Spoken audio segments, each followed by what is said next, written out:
Hello friends, आज के इस क्लास में आप सभी लोगों का बहुत बहुत स्वागत करते हैं। फ्रेंड्स, आज हम लोग पढ़ेंगे, डिस्कस करेंगे कि जो BS4 इंजन और BS6 इंजन जो प्रेजेंट टाइम में चल रहा है, इन दोनों इंजन्स में क्या डिफरेंसेस हैं। क्योंकि हमारे वीडियो पे बहुत सारे दोस्तों ने कमेंट कर रहे थे कि BS4 और BS6 जो इंजन है उसमें मुख्य रूप से क्या डिफरेंस है, मैकेनिकली या टेक्निकली क्या डिफरेंसेस है। तो इस वीडियो को काफ़ी डिटेल में डिस्कस करेंगे। यहाँ पर आप लोग देख रहे हैं BS4 और BS6 से रिलेटेड 4 क्वेश्चन लेकर आए हैं। इस चारों क्वेश्चन को बहुत ही डिटेल्स में डिस्कस करेंगे। हो सकता है वीडियो थोड़ा लॉन्ग हो जाए, लेकिन आप लोगों को घबराने की ज़रूरत नहीं है। पूरा डिटेल में डिस्कस करते हुए एक एक क्वेश्चन को आगे बढ़ाएंगे। तो सबसे पहले हम बात करें कि BS4 और BS6 ये होता क्या है। तो BS4 और BS6 जो है, सबसे पहले BS का फुल फॉर्म जानते हैं कि BS क्या होता है।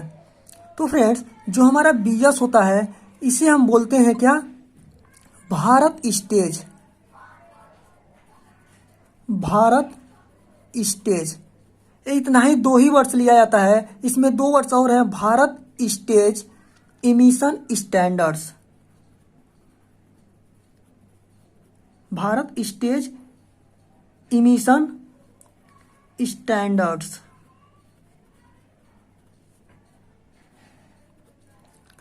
अब जो भारत स्टेज इमिशन स्टैंडर्ड्स है, इसे शॉर्ट फॉर्म में बोला जाता है BSES। बस इसमें स्टार्टिंग का 2 ही लेटर लिया गया है और BS बोल दिया जाता है। और जैसे जैसे इसके स्टेज में, जनरेशन में आगे बढ़ाया जाता है, वैसे वैसे BS2 पहले आया था, फिर BS3 आया, फिर BS4 आया, उसके बाद BS5 ना ला करके BS6 को डायरेक्ट इंडिया गवर्नमेंट जो है उसे मार्केट में लॉन्च की। अब हम देखेंगे कि BS4 क्या है और BS6 क्या है, इन दोनों में क्या डिफरेंस है। तो डिफरेंस की यदि हम बात करें दोनों में, तो टेक्निकली सबसे पहले डिफरेंस की बात करते हैं। टेक्निकली क्या डिफरेंस है, टेक्निकल क्या डिफरेंस है इन दोनों में। तो फ्रेंड, जो टेक्निकल डिफरेंस है इसमें, वो है इसमें जो भी हम व्हीकल चलाते हैं, 2 व्हीलर्स हो, 4 व्हीलर्स हो, या मतलब बड़ी से बड़ी गाड़ी से लेकर के छोटी से छोटी गाड़ी जो भी हम चलाते हैं, उसमें क्या होते हैं, बहुत सारे जो होते हैं ह्यूमन को नुकसान करने वाले या इन्वायरमेंट को नुकसान पहुंचाने वाली बहुत सारी गैसें निकलती हैं। वो गैसेस होती हैं कार्बन मोनोऑक्साइड। कार्बन मोनोऑक्साइड, जिसे हम बोलते हैं CO। कार्बन मोनोऑक्साइड गैसें निकलती हैं, हाइड्रोकार्बन्स निकलती हैं, हाइड्रोकार्बन, सल्फर ऑक्साइड निकलता है, सल्फर ऑक्साइड,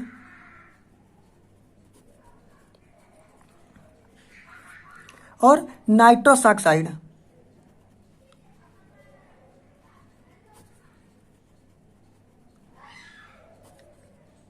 जो इन्वायरमेंट के साथ साथ ह्यूमन बॉडी को भी ये नुकसान पहुंचाने वाली गैसेस होती हैं।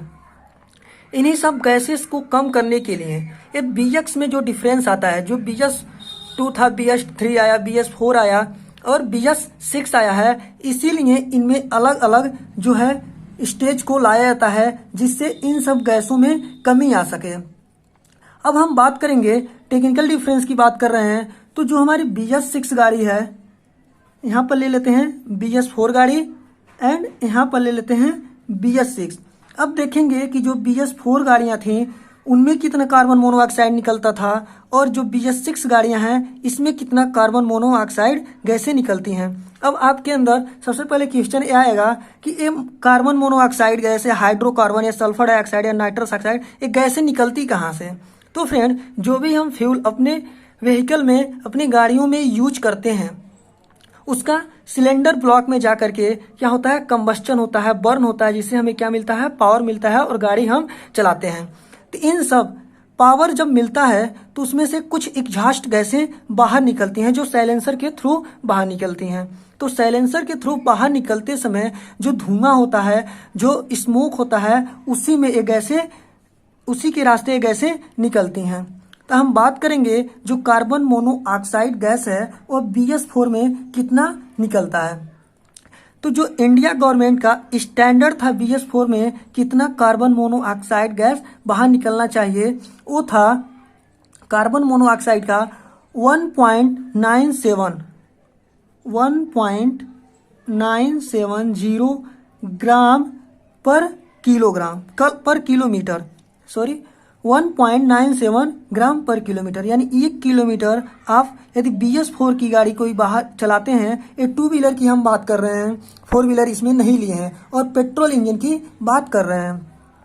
जो पेट्रोल इंजन होता है यदि BS4 की गाड़ी होगी 1 किलोमीटर उसे चलाने में 1.970 ग्राम पर किलोमीटर इतना कार्बन मोनोऑक्साइड गैस निकलती है। और यही जो है BS6 जब आया है तो BS6 में निकलता है 1.00 ग्राम पर किलोमीटर। ये डिफरेंसेस है कार्बन मोनोऑक्साइड की मात्रा में। हाइड्रोकार्बन की बात करें तो जो हाइड्रोकार्बन है यह BS4 में जो है निकलता है।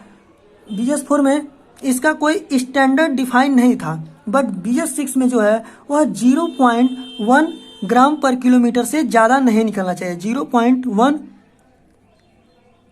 ग्राम पर किलोमीटर से ज़्यादा नहीं होना चाहिए। अब हम बात करें सल्फर डाइऑक्साइड की, तो जो सल्फर डाइऑक्साइड गैस है यह कितना निकलना चाहिए। तो सल्फर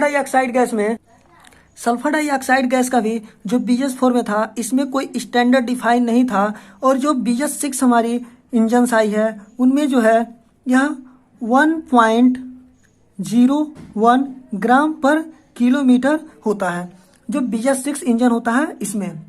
और नाइट्रस ऑक्साइड जो है ह्यूमन बॉडी और इन्वायरमेंट के लिए बहुत ही ये भी खतरनाक साबित होता है। इसका जो स्टैंडर्ड है यह होता है नाइट्रस ऑक्साइड का यह होता है 0.39, BS4 का 0.39 ग्राम पर किलोमीटर BS4 में होता है, और BS6 जो इंजन आई है यह है 0.06 ग्राम पर किलोमीटर।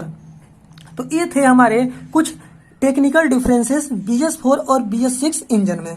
अब हम बात करें इसमें मैकेनिकल डिफरेंसेस क्या है BS4 और BS6 इंजन में।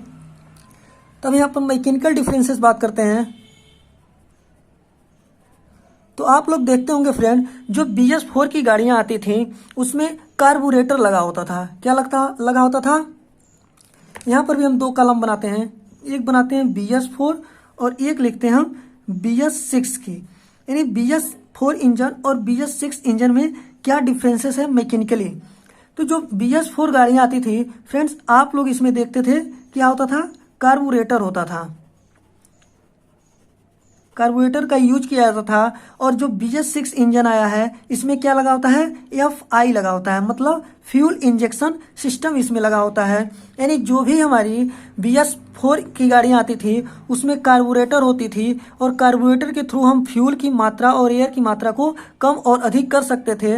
लेकिन जो BS6 की बाइक्स आई हैं उसमें FI सिस्टम लगा हुआ है, जो है फ्यूल इंजेक्शन सिस्टम, या इसे हम टेक्निकली लैंग्वेज में बोलेंगे तो इलेक्ट्रॉनिक फ्यूल इंजेक्शन सिस्टम लगा होता है। जैसे आप लोग देखते हैं कि ECU वगैरह लगे होते हैं जो BS6 की इंजन आती हैं, और जो BS4 की गाड़ियां आती थी उसमें क्या लगा होता था, कार्बोरेटर लगा होता था, और FI सिस्टम नहीं होता था। तो उसमें जो भी चीज़ें हम कंट्रोल करते थे मैनुअली कंट्रोल करते थे। लेकिन BS6 में क्या होता है, इलेक्ट्रॉनिक कंट्रोल यूनिट्स के थ्रू जो भी बाइक के अंदर कंट्रोल किया जाता है वह ECU के थ्रू कंट्रोल किया जाता है। और फ्रेंड्स आप लोग देखते होंगे जो भी BS4 की गाड़ियां आती हैं, BS4 की गाड़ियां जो होती हैं ज़्यादा पॉल्यूशन प्रोड्यूस करती हैं। उसके बाद इसमें क्या लगा होता था, आप लोग देखते थे जो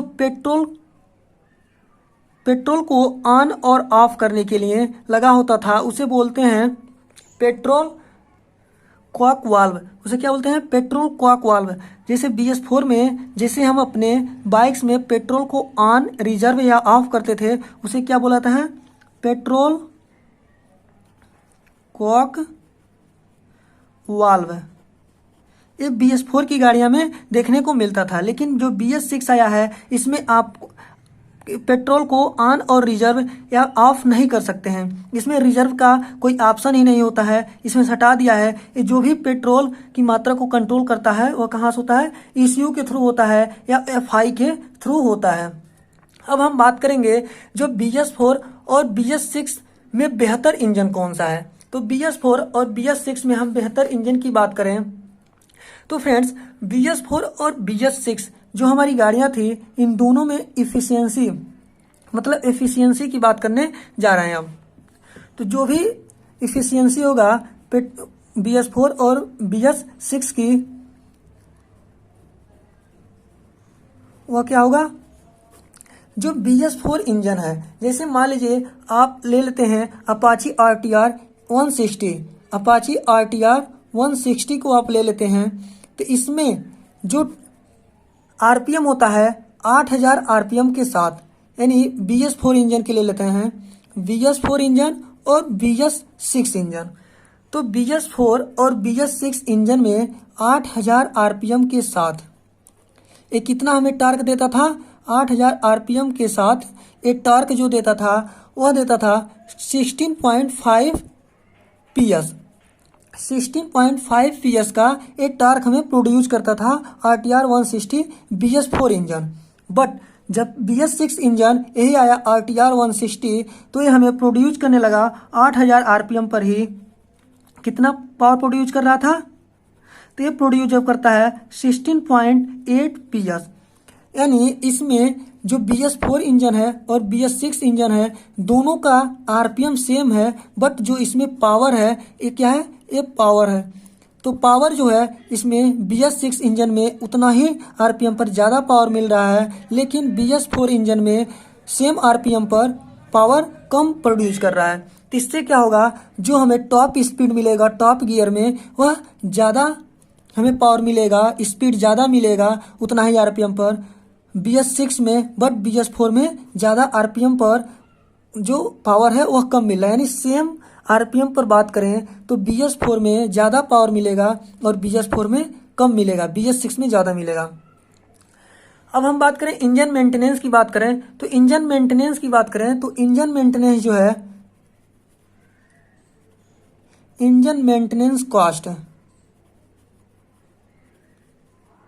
इंजन मेंटेनेंस कॉस्ट किसका ज़्यादा होगा, तो आप लोग फ्रेंड्स जानते हैं जो BS4 इंजन होता है इसमें ज़्यादातर चीज़ें जो होती हैं मैनुअली होती हैं, और BS6 जो इंजन होता है इसमें इलेक्ट्रॉनिक कंट्रोल यूनिट के थ्रू जो है सारी जो भी चीज़ें होंगी ECU के थ्रू पाई जाएंगी। तो यानी यदि कम जानकार आपके चौराहे पे आपके मार्केट में जो मैकेनिक्स होगा वह कम जानकार होगा, तो भी BS4 इंजन को आसानी से बना सकता है। बस BS6 इंजन बनाने के लिए आपको ज़्यादा टेक्निकली और ज़्यादा स्किलफुल जो मैकेनिक होगा वही BS6 इंजन को बनाएगा। और इसमें जो पार्ट्स होते हैं वह पार्ट्स थोड़े कम होते हैं BS4 इंजन में। यानी हम बोल सकते हैं कि जो BS4 इंजन होता है इनमें पार्ट्स जो होते हैं वह कम होता है, लेस देन होता है। बट BS6 जो इंजन आ गया इसमें पार्ट्स बहुत ज़्यादा लगे होते हैं, और इसमें जो मेंटेनेंस कॉस्ट आता है इस वजह से ज़्यादा आता है, और आसानी से जो ही पार्ट्स होते हैं BS6 का वह मार्केट में नहीं मिल पाता है। लेकिन BS4 का जो पार्ट्स होता है वह मैकेनिक की दुकान में बहुत सारे ऐसे सेकेंड हैंड पार्ट्स भी मिल जाते हैं कि जब भी आप अपने बाइक को खुलवाए हैं या बनवा रहे हैं तो उस समय आपका मैकेनिक जो है अपने दुकान से भी सेकेंड हैंड पार्ट्स को लगा देता है और आसानी से आपका काम चल जाता है। तो फ्रेंड्स ये थे कुछ हमारे BS4 और BS6 इंजन में डिफरेंसेस, जो आप लोगों को जितना भी बेहतर तरीका से हो सकता है उतना बेहतर तरीका से बताने की पूरा कोशिश की है। इसमें कहीं भी अब त्रुटि रही हो तो आप उसे कमेंट करके बताइए, आगे वाले वीडियो में उसे कवर करेंगे। अब फ्रेंड्स यदि आप लोग जानना चाहते हैं कि BS1, BS2, BS3 और BS4 और BS6 कब कब आई है, तो आप लोग कमेंट करें, इसका अगले वीडियो में पूरा कवर करेंगे। चलिए फ्रेंड्स आज के लिए बस इतना ही, मिलते हैं फिर से अगले वीडियो में। तब तक के लिए जय हिंद, जय भारत। वीडियो कैसा लगा कमेंट में जरूर बताएं। Thank you.